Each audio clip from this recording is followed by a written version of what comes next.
বাংলার সিএমের জন্য একটা প্রকাশ পাচ্ছে যে তিনি কিছু জিনিসকে কি ভয় করছেন কেন, মুসলিমদের আন্দোলনকে তিনি ভয় করছেন কেন, আর তিনি কেনই বা বলবেন যে এই আন্দোলন চলবে না। আমি মনে করি তাঁর কাছে আমরা আশাবাদী যে তিনিও এই আন্দোলনকে আমাদের সাধুবাদ জানাবেন যে আপনারা আন্দোলন করেন, অশান্তি না করে আপনাদের আমি পূর্ণ সমর্থন দিলাম, কোনো রাজনৈতিক কালার না। আজকে বাংলার জনগণের কাছে ভোট নিতে যান, আর সেই জনগণের একটা দাবি দাবা করার জন্য কেউ জনগণ আন্দোলন করতে পারবে না।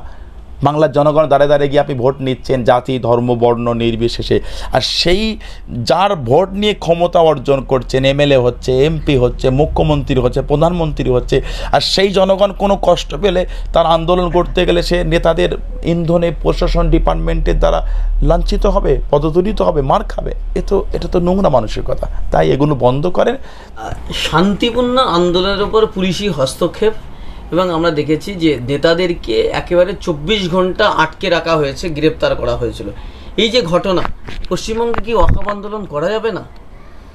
দেখেন, মানে যেভাবে ওয়াকফ আন্দোলনটাকে মানে জনগণের মধ্যে একটা ভয় ঢুকিয়ে দেওয়া হচ্ছে, সত্যি এটা একটা চিন্তার বিষয় যে আমরা আমাদের মানে নিজেদের সম্পত্তি যেটা আমাদের পূর্বপুরুষরা আল্লাহর রাস্তায় দিয়ে গেছেন সেটাকে আমরা সংরক্ষণ করার জন্য যা যা প্রতিক্রিয়া আমাদের মুরব্বীরা করেছেন, কিন্তু বর্তমান সময় সন্ধিক্ষণে এসে একটা সেই ওয়াকফের ওপর একটা নোংরা আইন কেন্দ্রীয় সরকার আনতে চাইল, এবং গোটা ভারত জুড়ে যেভাবে জাতি ধর্ম বর্ণ নির্বিশেষে সবাই কাঁধে কাঁধ মিলিয়ে এই নোংরা আইনের বিরুদ্ধে রুখে দাঁড়িয়েছে।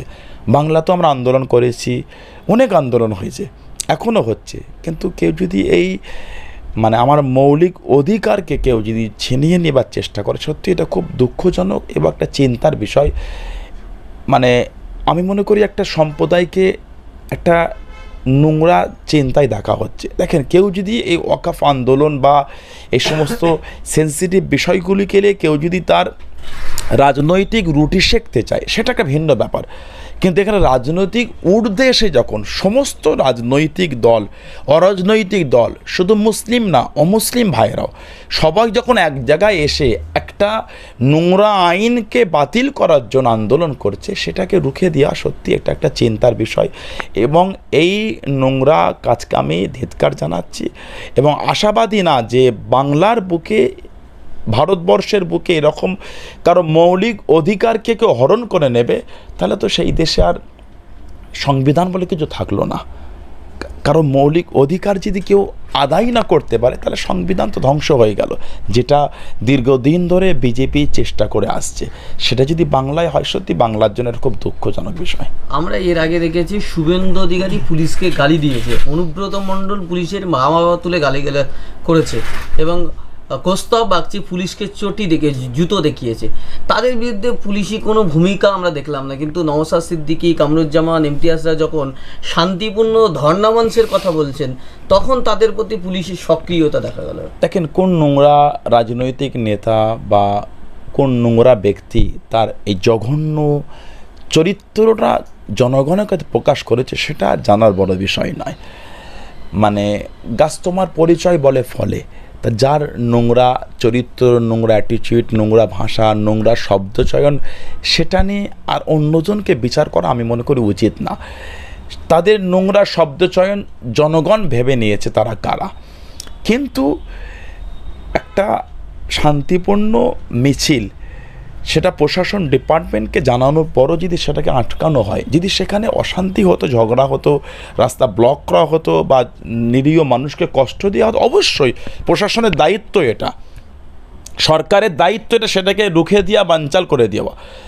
কিন্তু শান্তিপূর্ণ মিছিলকে রুখে দেওয়া, এটা তো মানুষের মানে একটা মানে মূল স্ট্যান্ড পয়েন্টে দাঁড়িয়ে তার নিজের অধিকারকে আদায় করে নেওয়ার, তাহলে এটাকে রুখে দেওয়া হচ্ছে। তাহলে বাংলায় কি কেউ কারো নিজের অধিকারকে ফিরিয়ে পাওয়ার জন্য কোনো আন্দোলন গড়ে তুলতে পারবে না যদি অন্য লোককে কষ্ট দেওয়া না হয়? এগুলো তো ভিন্ন ব্যাপার। আর আমরা জানি যে মানুষ যখন ভয় নিয়ে সময় অতিক্রম করে, তখন কিন্তু একটা ছোট্ট বাচ্চাকে সে ভয় করতে থাকে। তাই আমার মনে হয় এই সমস্ত কাজগুলি প্রশাসন ডিপার্টমেন্টের একটা কমজোরিতা প্রকাশ করা এবং বাংলার সিএমের জন্য একটা প্রকাশ পাচ্ছে যে তিনি কিছু জিনিসকে কি ভয় করছেন, কেন মুসলিমদের আন্দোলনকে তিনি ভয় করছেন কেন, আর তিনি কেনই বা বলবেন যে এই আন্দোলন চলবে না।